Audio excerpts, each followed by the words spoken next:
আসসালামু আলাইকুম। আমার নাম মুসাদ্দিকা মুস্কান। আমি তৃতীয় শ্রেণীতে পড়ি। আমি এখন একটি কবিতা আবৃত্তি করব। কবিতার নাম হলো ২১-এর কবিতা। কবি আল মাহমুদ। ফেব্রুয়ারির ২১ তারিখ, দুপুর বেলা রক্ত।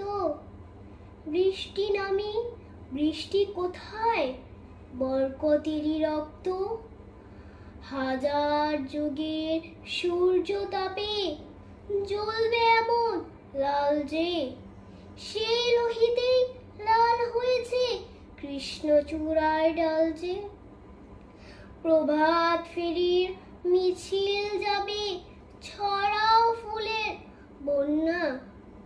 বিষাদ গীতি গাইছে পথে তিতুমিরের কন্যা।